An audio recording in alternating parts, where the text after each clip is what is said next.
오늘의 말씀의 주제는 긍휼인데요. 불쌍히 여김을 받다, 그런 의미이죠. 불쌍히 여김을 받는 건 매우 좋은 일입니다. 왜냐하면 한번 실패했더라도 새로운 기회를 얻을 수 있기 때문이죠.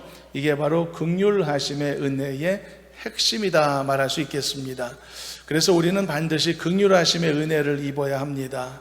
사람으로부터도 때로는 긍휼이 필요할 때가 있고요, 하나님으로부터는 더더욱 말할 것이 없죠. 하나님의 긍휼하심을 입어야 됩니다. 그래야만 우리가 지속적으로 우리의 믿음의 삶을 감당할 수 있게 될 것이고, 우리가 잘못하거나 때로는 무지하여서 어리석은 선택을 했더라도 또 한 번의 기회를 얻을 수가 있기 때문입니다. 그런 의미에서 긍휼이라는 오늘의 말씀의 내용은 긍휼이 필요한 사람, 필요 없는 사람 나눌 것도 아니고요, 긍휼이 정말 절박한 사람 아니면은 뭐 있어도 되고 없어도 되는 이런 사람으로 구분할 것도 아니고요, 우리 모두에게 절실한 은혜다라는 사실을 우리 모두가 깊숙한 마음에서 인식하고 인정함을 통해서 그 바탕으로 오늘의 말씀을 함께 나누었으면 좋겠습니다. 오늘 본문은요, 지난 시간 본문에 이어지는 내용을 담고 있는데요, 모세와 아론 그리고 그들을 반역했던 세력들이 있었죠. 그 사이에서 누가 과연 하나님의 앞에 옳은 편인가를 판가름하는 중요한 사건이 진행되는 내용이 오늘 말씀의 내용이 되겠습니다. 고라 일당이 모세에게 반역했죠. 그 자세한 내용도 원인 분석도 지난주 말씀에서 충분히 했는데요, 르우벤 지파였던 다단과 아비람은 모세의 정치 권력을 탐했던 것이고요, 같은 레위 지파였던 고라 같은 경우는 아론의 종교 권력을, 종교 권세를 탐했던 것이었다고 했죠. 하나님께서는 이 반역 사건을 굉장히 중대하게 다루셨던 것이고, 이들에 대한 심판을 서두르셔서 즉각 이루어지도록 하셨던 것이 오늘의 말씀의 흐름인데요, 이유가 있었습니다. 그 이유는 이들의 악행의 파급력이 다른 백성들에게까지 미치지 않아야 했기 때문에 신속한 대응이 필요했던 것이고, 또 한 가지는 무엇보다도 이들에 대한 즉각적 하나님의 심판이 이들을 헛되이 추종하고 있던 어리석은 회중들에게 올바른 메시지가 되기를 원하셨던 면도 있었기 때문입니다. 그래서 이 반역 사건에 대한 하나님의 심판은 즉각적으로 이루어졌고, 또 한 가지 특징이 있는데 많은 회중들이 보여지는, 이른바 공개적으로 이 심판이 이루어졌다는 특징이 있습니다. 그렇다면 많은 사람들이 볼 수 있는 공개적 심판의 방식은 어떤 것이었을까? 이번에는요, 모든 사람들이 보는 앞에 누가 하나님 앞에 정당한가를 명백히 드러낼 수 있는 매우 중요한 실험이 준비되고 있었습니다. 모세가 하나님 앞에 기도한 후 다음과 같이 그들에게 통보를 했는데요, 16절 17절을 한번 읽어보겠습니다. 모세가 그 반역 세력들에게 무슨 말을 했는지 읽어봅니다. 이에 모세가 고라에게 이르되 너와 너의 온 무리는 아론과 함께 내일 여호와 앞으로 나아오되 너희는 제각기 향로를 들고 그 위에 향을 얹고 각 사람이 그 향로를 여호와 앞으로 가져오라. 향로는 모두 250개라. 너와 아론도 각각 향로를 가지고 올지니라. 모세의 제안은 이런 거였습니다.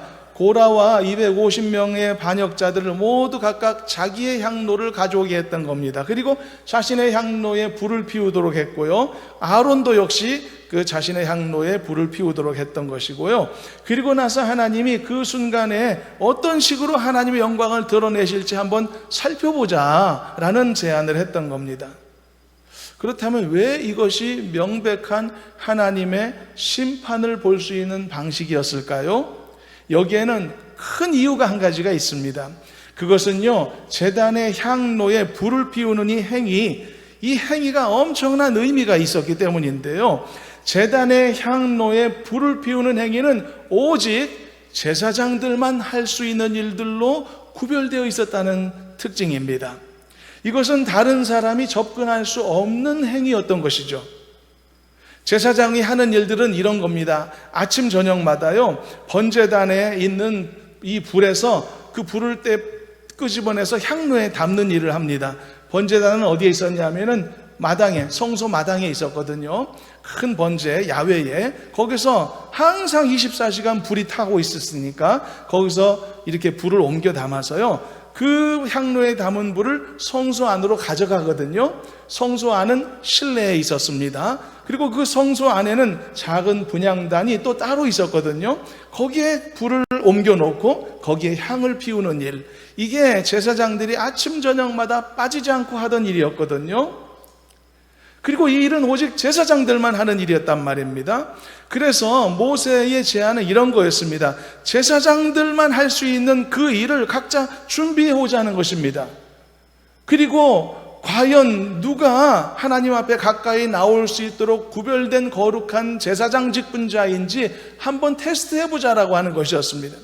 만일 하나님이 너희들의 제안을 기쁘게 보시고 용납한다면 너희들도 그 일을 할 수 있을 것이라는 그런 이야기를 했던 것이죠. 그런데 이들은 그 제안을 조금도 주저하지 않고 덥석 받아버리죠. 그리고 그들은 250명의 추종자들과 함께 각각 자신들의 향로를 준비하여 불에 담아 서게 되었던 겁니다. 여러분, 이 모습을 보면 한 가지를 아는데요, 그들은 자신들도 역시 아론과 같은 제사장이 얼마든지 그 직분을 감당할 수 있을 것이라는 큰 확신이 있었던 것 같습니다. 그들의 어리석은 이런 주장은 몸소 자신의 행동으로 드러냈던 것이죠. 그들이 그 전에 지난 말씀에 그렇게 말했지 않습니까? 모세와 아론에게 너희들만 거룩하냐? 우리도 다 거룩할 수 있어 라고 말하고, 너희들만 하나님이 함께 계시냐? 우리에게도 하나님은 함께 계셔 라고 주장하기도 했었지 않습니까? 그러니까 그들은 그 주장을 몸소 행동으로 보이고자 했던 것이죠. 그러니까 이것은 일종의 확신범들이었던 겁니다.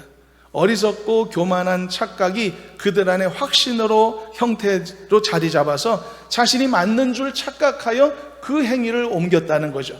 그래서 이 상황이 안타까운 것이었습니다.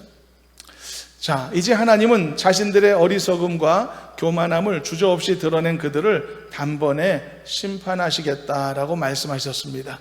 20절, 21절도 읽어봅니다. 굉장히 두려운 하나님의 심판 선언입니다. 읽어봅니다. 여호와께서 모세와 아론에게 말씀하여 이르시되 너희는 이 회중에게서 떠나라. 내가 순식간에 그들을 멸하려 하노라. 하나님의 강력한 심판이 모세와 아론을 제외한 모두에게 임하게 될 위기 속에 처하게 된 것입니다. 자, 그런데 여러분, 이 말씀을 보면 하나님의 심판의 대상이, 계획하신 그 심판 대상이 어디까지인지를 알려주는 말씀이 나오는데요, 뭐라고 말씀했죠? 하나님이 너희는 이 회중에게서 떠나가라 말씀하셨죠. 하나님이 모세와 아론에게 하신 말씀입니다. 그 생각을 해보면은, 이 말은 회중들도 심판의 대상이구나 라는 것을 알 수가 있는 것이죠. 그렇다면 여기서 이 회중들은 누구를 가리키는 말이었을까요? 약간 정리가 필요한데요, 여기서 회중들은 이스라엘 백성 전체를 가리키는 표현이 아닙니다. 여기서 회중들은요, 고라 일당을 이게 영향을 받아서 그들의 반역에 참여했었던 다수의 사람들을 의미하는 표현입니다. 그렇지만 그들은 회중들이라고 부를 수 있을 만큼 매우 많은 숫자였다는 것도 분명한 사실이었습니다. 게다가 16장 19절 말씀을 참고하면 고라는 그 회중들을 향해서 오라 가라 명령도 하거든요. 그렇게 명령이 잘 들어질 만큼 그들을 좌지우지할 수 있는 상황이었죠. 그렇기 때문에 그들은 반역의 추종자들이었던 것은 분명한 사실이고 반역의 가담자들이었죠. 그래서 하나님께서 이들까지 다 포함하여서 심판의 대상으로 삼으셨던 것은 충분히 납득할 만한 상황이었음을 알 수 있습니다. 그런데 여기에서 또 한 번 모세의 간절한 중보 기도가 등장을 합니다. 모세와 아론이 그 순간에 어떻게 하나님 앞에 기도했는지 그 내용을 함께 한번 보도록 하겠습니다. 22절 말씀을 먼저 한번 읽어보겠습니다. 함께 읽어봅니다. 그 두 사람이 엎드려 이르되 하나님이여 모든 육체의 생명의 하나님이여 한 사람이 범죄하였거늘 온 회중에게 진노하시나이까. 또 회중이라는 말이 나오죠. 모세가 그렇게 말했습니다. 모세는 온 회중이라고 불리웠던 매우 많은 다수의 사람들을 아끼는 마음을 갖고 있었던 것입니다. 오늘 말씀을 좀 더 잘 이해하려면 회중이라는 이 표현을 좀 염두에 두고 있어야 합니다. 이 회중이 누구를 가리키는 것인가? 이 반역에 가담했던 추종자들이다, 이렇게 생각하시면서 말씀을 따라오시면 좋겠습니다. 하나님께서요, 그 순간에 고라 일당을 심판하시는 것은 당연하게 여길 수 있는 부분입니다. 모세도 우리가 지난주 말씀 봤듯이 하나님 이들에게 심판해 주시라고 직접 고할 만큼 그들은 심판받아 마땅한 사람들이었습니다. 그러나 그들의 부추김에 휩쓸려서 반역에 가담했던 다수의 회중들이 있었는데 그들에 대해서는 모세의 생각이 달랐던 것이죠. 하나님, 이들에 대해서는 용서해 주시면 안 되겠습니까? 라고 기도했던 겁니다. 적극 가담자야 심판하시지만 단순 가담자라면 다시 한번 기회를 주심이 옳지 않을까요? 바로 여기에서 우리는 또 한번 모세가 진정한 지도자의 자질을 갖추고 있었음을 확인할 수가 있는 것이죠. 그는 여러분 복수의 화신이 아니었습니다. 사사로운 감정을 앞세워서 공적인 일에 해로움을 끼치는 어리석은 사람이 아니었다는 뜻이죠. 권력은 가졌지만 권력을 남용하지 않을 수 있는 사람, 매우 절제되어 있고 자신을 다스릴 줄 아는 성숙한 지도자의 모습이었던 것입니다. 만일 모세가 그런 사람이 아니었다면 어땠을까요? 모세는 고라 일당을 따랐던 온 회중들까지 심판하시겠다는 이 하나님의 결정을 환영했을 것입니다. 안 막았을 겁니다. 오히려 기뻐했을 것이고 부추겼을 것입니다. 왜냐하면 그 순간은 모세 자신에게는 승리의 순간이 될 것이기 때문이고 자신의 의로움이 세상 앞에 드러날 수 있는 순간이기 때문이겠죠. 하나님이 그렇게까지 해주신다고요? 너무 감사하죠. 저로서는 저의 옳다는 것을 세상 앞에 드러내게 해주시니 감사합니다. 내가 바라던 바입니다. 즉시 심판을 실행해 주세요.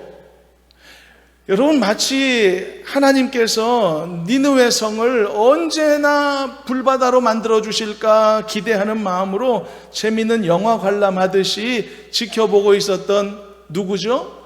요나 선지자 같은 사람의 모습처럼 말입니다. 모세가 만일 이렇게 반응을 했었다면 그는 진정한 지도자로서의 모습에 의심을 받았을 것입니다. 그러나 모세는 그런 사람이 아니었던 거죠. 열왕기 3장에 유명한 솔로몬의 재판 이야기가 나오죠. 세상 사람들도 웬만하면 다 상식으로 알고 있는 내용. 한 집에 두 여인이 살고 있었죠. 그런데 그 두 여인이 3일 간격으로 출산을 하게 됩니다. 그런데 한 여인의 태아가 그만 엄마의 부주의로 인해서 간밤에 죽고 말았죠. 그 엄마가 아기를 위해서 짓누른 채 잠을 자는 바람에 그런 사고가 일어났던 겁니다. 그런데 이 여인이 슬픔을 뒤로하고 신박한 생각을 생각해내죠. 그것은 간밤에 죽은 자기 아기와 함께 지내던 다른 여인의 아기를 바꿔치기를 한 겁니다. 그리고서는 살아있는 아기가 자기 아기라고 우기기 시작한 것이죠. 진짜 엄마는 얼마나 황당했을까요? 아무리 태어난 지 며칠 안 됐다 하더라도 자기가 낳은 아기를 못 알아볼 엄마가 어디 있습니까? 그런데 그 집에는 증인이 되어줄 사람이 한 사람도 없었고 그 가짜 엄마는 마치 이 아기가 자기 아기인 것 마냥 엄청난 연기를 지금 보여주고 있는 상황이란 말입니다. 결국 문제가 해결되지 않아 솔로몬에게까지 오게 되었죠. 지금 같으면 이건 사건도 아니죠. 유전자 검사하고 아니면 혈액형 검사만으로도 진위 여부를 어느 정도 다 파악할 수 있으니까. 그때는 그런 시대가 아니어서 솔로몬에게까지 왔습니다. 솔로몬 왕 앞에서도 이 두 여인들은 한 발짝도 물러나지 않고 서로 다투죠. 그때 솔로몬이 지혜로운 판결을 내리지 않습니까? 이 두 여인의 진술로서는 도저히 누구가 아기 주인인지 알 수 없으니 칼로 이 아기의 반을 잘라 두 여인에게 나눠주고 그냥 집으로 돌아가라고 했던 것이죠. 그때 이 솔로몬의 판결에 여인들의 반응이 달랐지 않습니까? 가짜 엄마는 어떻게 했죠? 까짓 거 그렇게 합시다. 흔쾌히 동의를 했었고, 진짜 엄마는 성경의 표현대로 말하자면 마음이 불붙는 것 같았다라고 말합니다. 그렇지 않겠습니까? 그래서 왕에게 간청을 하죠. 왕이여, 산 아이를 산채로 저 여인에게 차라리 주십시오. 그리고 죽이지 마십시오 라고 간청하죠. 그 순간 솔로몬은 누가 이 아기 엄마인지 알게 되고 진짜 엄마에게 아기를 주지 않았습니까? 여러분, 가짜 엄마는요, 어떤 사람입니까? 아기가 죽어도 상관없다고 생각하는 사람이 가짜 엄마인 것이죠. 어차피 자기 아기는 죽었으니까 그 불타는 질투심을 해소하기 위해서라면 상대방의 아기는 그냥 죽어도 좋다는 생각을 가진 사람이죠. 그게 가짜 엄마입니다.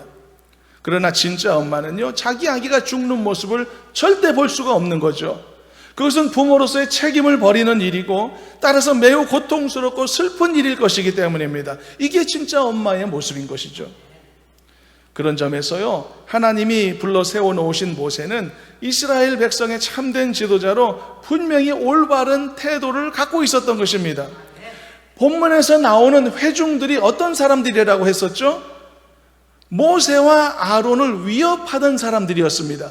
반역의 편에 섰던 나쁜 사람들이었던 것이죠. 그렇다면 자신을 위협했던 그 악한 자들이 이렇게 심판을 받게 되었다면 즐거운 일이 될 수도 있었던 것이 아니겠냔 말입니다. 게다가 이걸 자기가 바랬던 것도 아니지 하나님이 알아서 해주신다고 하니 얼마나 기쁜 일이겠습니까? 보통 사람들은 고소하다, 잘됐다 그렇게 생각했을 겁니다. 양심의 가책을 느낄 필요도 없죠. 내가 원해서 한 거 아니니까, 하나님이 미리 말씀하셔서 하신 일이니까. 그렇지만 모세는 그 상황에서 그들조차도 아끼는 마음을 갖고서 그들에게만큼은 하나님 진노를 거두어 주시라고 중보기도를 할 수 있었다는 사실이죠. 여러분, 하나님은요, 상대방에게 관대한 사람은 그 사람도 관대함의 혜택을 누리게 하시는 줄로 믿습니다. 용서하는 사람은 용서를 받게 되어 있고요, 긍휼을 베푸는 사람은 긍휼하심을 입을 수 있게 되어 있는 것입니다. 이게 성경의 가르침이고 말씀의 논리가 아니겠습니까? 그 유명한 산상설교 팔복 중에 마태복음 5장 7절에 어떻게 되어 있습니까? 한번 읽어보도록 하겠습니다. 암송하셔도 되겠고요. 한번 읽어봅니다. 긍휼히 여기는 자는 복이 있나니 그들이 긍휼히 여김을 받을 것이요. 사랑하는 여러분, 늘 관대한 마음가짐으로 살아가시기를 주님의 이름으로 축복합니다. 용서하는 사람이 되시기를 바라고 긍휼을 마음껏 베푸는 사람이 되시기를 축복합니다. 그럴 때 여러분들도 평소가 아니라 진짜 필요할 때, 정말 절박하는 순간에 하나님이 주시는 용서의 은혜를 얻을 것이고 하나님이 주시는 긍휼의 은혜를 반드시 얻게 될 줄로 믿습니다. 그렇다면 이 모세의 기도에 하나님이 어떻게 응답을 하셨을까요? 그 부분도 우리가 봐야 되겠죠. 23절, 24절을 읽어보면 하나님의 응답이 기록되어 있는데 함께 한번 읽어보시도록 하겠습니다. 23절부터입니다. 여호와께서 모세에게 말씀하여 이르시되 회중에게 명령하여 이르기를 너희는 고라와 다단과 아비람의 장막 사방에서 떠나라 하라. 여러분, 그냥 읽으면 이게 뭔지 그냥 지나갈 수밖에 없겠지만은 사실 이 부분은 엄청나게 은혜로운 말씀입니다. 정말 감동적인 말씀입니다. 우리가 읽은 이 사건의 전체를 통해서도 가장 은혜로운 부분이 바로 이 말씀입니다. 그냥 가볍게 읽어 내려가면 캐치하지 못하겠지만 이제는 여러분들도 얼마든지 캐치하셨으리라고 생각합니다. 오늘 말씀을 편안하게 더 이해하려면 어떤 단어에 염두를 두라고 제가 말씀했죠? 회중이라는 단어. 회중이 어떤 사람을 지칭하는 것인가를 염두에 두고서 이 말씀을 보게 되면은 이 말씀 이해하는데 하나도 어렵지 않습니다. 이 말씀 속에는요, 하나님이 모세의 이 기도에 응답하셨음을 알려주는 내용이 포함되어 있습니다. 하나님은 고라 일당에 대해서는 이 심판을 멈추지 않으셨습니다. 이건 하나님의 준엄한 공의의 성취로서 필요한 절차였습니다. 그러나 고라 일당을 추종하던 다수의 사람들, 즉 우리가 지금 주목하고 있는 단어 회중들, 이들에 대해서만큼은 고라 일당이 받을 심판에 대해서 벗어날 수 있는 마지막 기회를 허락해 주셨던 것이죠. 그게 오늘 방금 읽은 이 말씀의 내용이 아닙니까? 모세야, 내가 너의 기도를 들어주마. 내가 이 악한 자들 추종한 회중들까지 다 심판하려고 했었다. 그러나 그들에게 다시 한번 살 수 있는 기회를 제공하겠다. 너는 가서 지금 당장 회중들에게 가서 고해라. 고라 장막에서 다 떠나가라고 말이다. 다 고라의 장막에서 벗어나라고 말이다. 하나님이 지금 이런 응답을 주셨던 것입니다. 마지막 기회였었던 것이죠. 여러분, 기도는요, 하나님께 원하는 것을 구하는 행위지만 기도의 행위 안에 담을 수 있는 내용이 너무나 다양할 수 있기 때문에 사람이 드리는 기도의 행위가 다 같다라고 말하기는 어렵습니다. 모세의 기도는 그런 점에서 매우 다른 기도였죠. 모세는 어떤 종류의 기도를 드렸습니까? 바로 허물 많고 잘못이 명백한 그 사람을 건져주시라는 기도를 드렸던 것이 아닙니까? 이런 종류의 기도를 하나님이 어떻게 생각하실까요? 사람의 구원을 위한 기도, 누군가를 긍휼히 여기는 기도, 게다가 이게 형식이 아니라 진심을 담아 드리는 이런 기도, 여러분, 이런 기도는 항상 하나님이 기쁘게 여기시는 것이며 결코 외면하지 않는 기도라는 것을 잊지 않았으면 좋겠습니다. 저와 여러분들이 다 이런 기도자들이 되실 수 있기를 주님의 이름으로 축복합니다. 타인의 긍휼하심을 구하는 입술 되시기를 바라고, 타인의 용서를 구하는 귀한 입술들로 거듭나는 은혜가 있기를 간절히 소망합니다. 이런 기도를 하나님이 얼마나 기뻐하실까? 그리고 이런 기도는 반드시 응답하시는 거거든요. 바로 이 사실을 우리는 모세의 기도의 내용을, 그리고 그 결과를 통해서도 알 수 있었던 것입니다. 자, 이렇게 모세는 확실한 응답을 받아들고 정말 분주히, 얼마나 바빴을까, 분주히 이스라엘 장로들을 이끌고 고라 일당들을 찾아가게 되죠. 그리고 그 일당들과 함께 있는 회중들에게 다음과 같이 최후 통첩을 내리게 되었습니다. 26절을 이번에는 읽어보시도록 하겠습니다. 읽어봅니다. 모세가 회중에게 말하여 이르되 이 악인들의 장막에서 떠나고 그들의 물건은 아무것도 만지지 말라. 그들의 모든 죄 중에서 너희도 멸망할까 두려워하노라 하매. 모세가 누구에게 말했다고요? 회중들, 이번에도 회중들에게 말했던 것이죠. 자, 모세가 회중들에게 이 말을 했다는 것은 또 한 번의 기회, 긍휼의 기회가 주어졌다는 것을 의미하죠. 그런데 이 말씀이 선포된 순간 어떤 일이 벌어졌느냐? 놀랍게도 회중들에게 하나님의 은혜가 임한 것입니다. 그들은 이전까지는 반역에 가담한 자들이었고 모세에게 돌을 던지려고 하던 자들이었단 말이죠. 그렇지만 이제는 이 모세의 마지막 경고에 귀를 기울이는 사람이 되었던 것이고 즉각적으로 순종하는 태도로 바뀌었기 때문입니다. 여러분, 사람이 이렇게 쉽게 바뀔 수 있는 존재 아니지 않습니까? 자존심 상해서라도 이렇게 안 바뀌지 않습니까? 그런데 어떻게 이렇게 놀라운 변화가 있었을까? 27절도 읽어보도록 하겠습니다. 27절 읽어봅니다. 무리가 고라와 다단과 아비람의 장막 사방을 떠나고 다단과 아비람은 그들의 처자와 유아들과 함께 나와서 자기 장막 문에 선지라. 무리들이, 사람들이 다 떠났던 것입니다. 그 반역자들의 가담하던 위치에서 벗어났던 것입니다. 이렇게 해서 다수의 회중들은요, 심판을 받을 위기에서 벗어나게 되었고 하나님의 은혜와 삶의 기회를 다시 한번 얻을 수 있게 되었다는 사실입니다. 엄청난 은혜가 아닙니까? 근데 여러분, 여기에 또 긍휼을 입었을 것 같은 한 사람이 있는데, 혹시 여러분 그것까지 발견하셨다면 대단하신 분인데, 여러분, 이 르우벤 지파 사람 중에, 반역자 중에 몇 사람이 있었죠? 다단과 아비람과 온이라는 사람이 있었습니다. 근데 이 온이라는 사람이 어느 순간 이름이 없어집니다. 이 사람 어디 갔지? 언급이 없습니다. 어쩌면 이 사람은 나중에 회심하여 이 무리들과 함께 밖으로 빠져나온 사람들이 되지 않았을까? 라는 생각을 해볼 수 있는 것이겠죠. 그래서 이 다수의 회중들은 심판의 위기에서 벗어난 것입니다. 하나님의 은혜, 삶의 기회를 또다시 얻었다. 사랑하는 여러분, 언제나 하나님의 긍휼하심을 구하는 지혜로운 성도 되시기를 축복합니다. 내가 잘했어도 긍휼이 필요한 사람이고 내가 잘못했다면 더더욱 절실히 긍휼이 필요한 사람들 아닙니까? 그러므로 언제나 어떤 상황에서도 하나님의 긍휼하심을 사모하고 구하는 우리가 되었으면 좋겠습니다. 또 여러분, 나를 불쌍히 여겨주시라 기도하지만 더 나아가서 다른 이들도 긍휼히 여겨주시라고 기도하는 입술이 되시기를 바랍니다. 모세가 그랬던 것처럼 말이죠. 가까이는요, 나의 가정을 긍휼히 여겨주시라고 기도하십시오.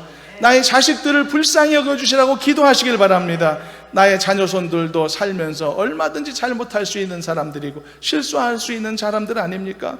어리석음에 빠지는 순간들이 얼마나 빈번하겠습니까? 그들에게도 긍휼이 필요하지 않겠습니까? 그때마다 하나님의 긍휼을 베풀어 주셔야 나도 살 수 있고 내 자식도 살 수 있고 우리의 공동체도 우리 모두가 다 하나님의 은혜 가운데 믿음 생활을 끝까지 감당할 것이 아니겠습니까? 하나님의 긍휼을 입지 못하는 자는 누구라도 반드시 망할 수밖에 없다는 것을 안다면 우리가 어떻게 이 하나님의 긍휼하심을, 그 은혜를 간절히 구하지 않을 수 있겠냐는 것이죠. 우리 다 실수하는 사람들 아닙니까? 우리 다 허물 많은 사람들 아닙니까? 우리가 지난 한 달 돌아보며 지난주에 감사 카드도 썼지만 감사 카드 말고 잘못한 카드 쓰라면 여러분 몇 장도 넘어가는 것 아니겠습니까? 그렇게 실수가 많은데도 우리가 감사할 수 있었던 것은 다 봐주셨기 때문 아닙니까? 다 눈 감아주셨기 때문에. 오늘 예배에서 말입니다, 우리 찬양대가 최초로 앉아서 찬양할 뻔한 위기가 있었습니다. 그럴 뻔도 했었던 것 같습니다. 그렇지만 여러분, 그게 뭐 대수입니까? 다 지나가고 또 그것이 다 뭐 허물입니까? 다 실수로 지나가니 그 하나님의 은혜로 덮어주시니 감사한 일이 아니겠습니까? 이런 실수, 이런 부족한 것들은 우리가 한두 가지입니까? 우리가 삶에서 얼마나 넘쳐나는데, 그런데도 우리가 믿음 안에 지금까지 이 자리까지 올 수 있었던 것은 늘 말씀하지만 얼마나 많이 봐주셨고 얼마나 많이 은혜를 베푸신 결과냐는 말이죠. 그래서 여러분들뿐만이 아니고 여러분들의 가정의 자녀들에게도 한없는 용서하심과 긍휼하심이 내려지기를 주님의 이름으로 소망합니다. 하나님의 긍휼하심을 축복하는 이 설교자의 축복의 행위도요, 하나님이 얼마나 기뻐하실까를 저는 생각합니다. 싫어하실 리가 없지 않겠습니까? 여러분들이 긍휼 받기를 원하는데, 제가 말이죠. 그래서 저도 엄청난 당연한 큰 확신을 가지고 이 메시지를 선포할 수 있는 것 아니겠습니까? 이외에도요, 우리나라도 긍휼히 여겨주시라고 기도했으면 좋겠습니다. 혹시 어리석고 부족한 지도자가 있다고 생각되더라도 심판을 구하기에 앞서 그들에게 하나님의 긍휼이 임하기를 기도하였으면 좋겠고요, 이 세상에 하나님을 배반하는 이 어리석고 교만한 자들이 주변에 있다는 것을 여러분 머리에 떠올리신다면 그들 또한 긍휼히 여겨주시라고 먼저 기도하였으면 좋겠습니다.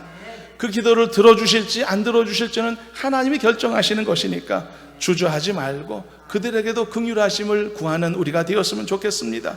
하나님은 이런 기도를 좋아하시기 때문이죠. 그리고 이 기도에 응답하기를 바라시기 때문입니다. 왜냐하면 하나님은요, 근본적으로 심판을 추구하시는 분이 아니라 용서를 원하시는 분이기 때문이죠. 집 나간 탕자를 끝까지 기다리셨던 아버지, 끝까지 마지막까지 문을 닫지 않고 마지막 순간까지 집 문을 열어놓고 기다리셨던 아버지가 하나님의 마음을 대변하는 것처럼 말입니다. 모세가 바로 이 마음을 알았기 때문에 이렇게 하나님의 마음에 합한 기도를 드릴 수 있었다는 이야기입니다. 자, 이렇게 고라 일당을 추종했던 다수의 추종자들은 심판을 면하게 되었습니다. 너무너무 귀한 일이었죠. 그러나 반면에 고라 일당은요, 하나님의 준엄한 심판을 받았다는 것이 오늘 말씀의 마무리입니다. 그들에 대한 하나님의 심판이 공개적으로 이루어졌던 것에도 이유가 있었다고 했죠. 누가 하나님 앞에 옳고 그른가를 모두가 볼 수 있도록 하는 올바른 메시지 때문이었다고 했고요, 그래서 그런 취지를 강하게 살리는 방식으로 고라 일당의 심판이 진행되었던 것이 오늘 말씀의 뒷부분의 내용입니다. 우리가 읽은 내용처럼 모세는요, 한 가지를 회중 앞에 미리 선포합니다. 이제 이루어질 하나님의 심판은 나 모세가 계획한 것도 아니고 전적으로 하나님의 의도에 따라 이루어진 것임을 드러낼 수 있도록 지금까지 어디에서도 볼 수 있는 볼 수 없었던 특별한 방식으로 심판이 이루어질 것이다 라고 예고를 했습니다. 그리고 그 말을 마치자마자 정말 성경에서도 볼 수 없는 전무후무한 심판의 장면이 펼쳐지게 되는데요, 31절 3절까지 마지막으로 읽어보겠습니다. 31절부터입니다. 그가 이 모든 말을 마치자마자 그들이 섰던 땅바닥이 갈라지니라. 땅이 그 입을 열어 그들과 그들의 집과 고라에게 속한 모든 사람과 그들의 재물을 삼키매 그들과 그의 모든 재물이 산채로 수월에 빠지며 땅이 그 위에 덮이니 그들이 회중 가운데서 망하니라. 그 외에도 마지막 절 보니 나머지 주동자 250명 역시 여호와의 불로 말미암아 그 자리에 심판받아 죽었다고 기록하고 있습니다. 어디에서도 볼 수 없었던 적나라한 심판의 장면이었죠. 이런 공개적 방식의 심판은 그것을 바라보고 있던 모든 회중들에게는 엄청난 시청각 효과가 되었을 겁니다. 그리고 그것은 결과적으로 그들에게 엄청난 유익이었을 겁니다. 그래서 마지막으로 이 사실까지 알아야 합니다. 이 심판의 사건은요, 한편으로는 하나님의 공의의 완성이라는 의미도 있었겠지만 한편으로는요, 회중들을 긍휼히 여겨주시라고 모세가 중보기도 하지 않았습니까? 그 모세의 기도의 또 한 단면의 응답의 결과였다는 사실도 우리가 주목할 필요가 있습니다.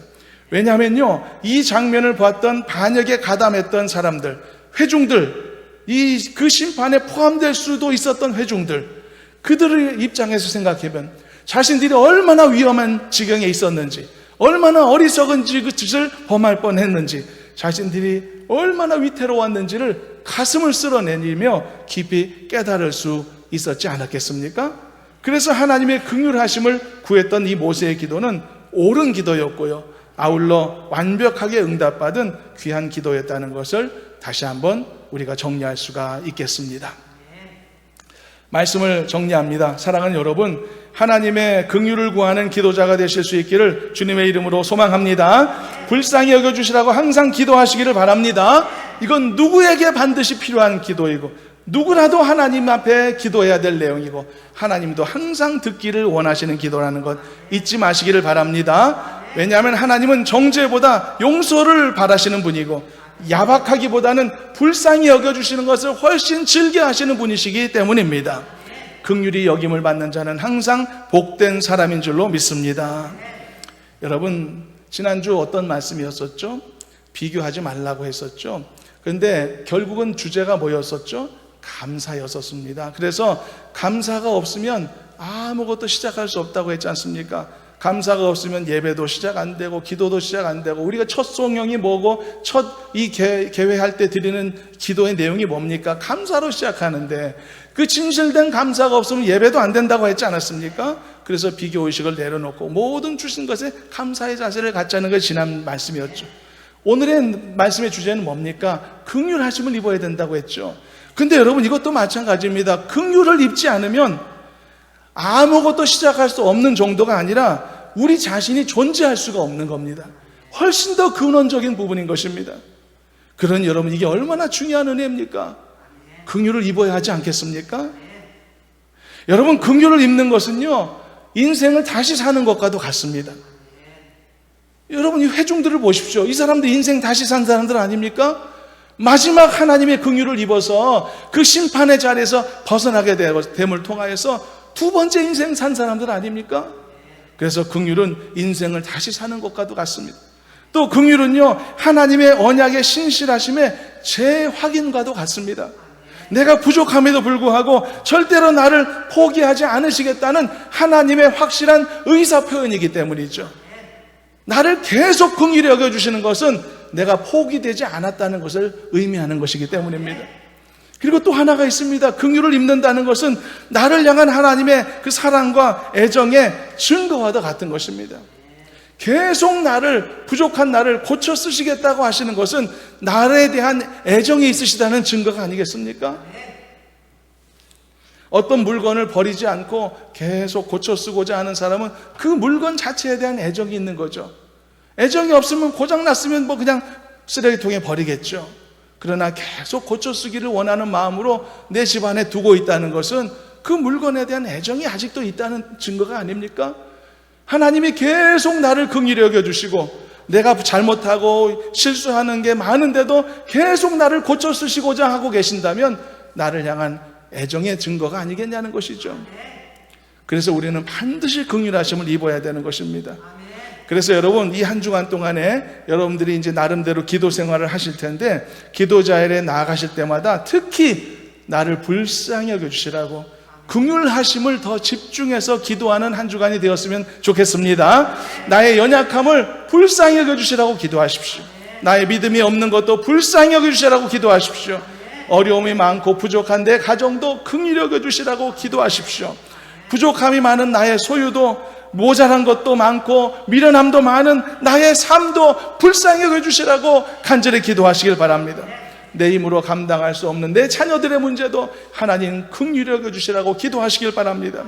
하나님의 긍휼하심이 필요한 모든 내 삶의 영역들을 다 점검하고 들여다보면서 그동안 외면해왔고 그동안 마주치기를 싫어해왔던 그 모든 나의 이 잘못된 태도로 내려놓으면서 내 부족한 것들, 나의 이 연약한 것들 다 끄집어내서 하나님 앞에 긍휼을 구하는 이 한 주간이 되었으면 좋겠습니다.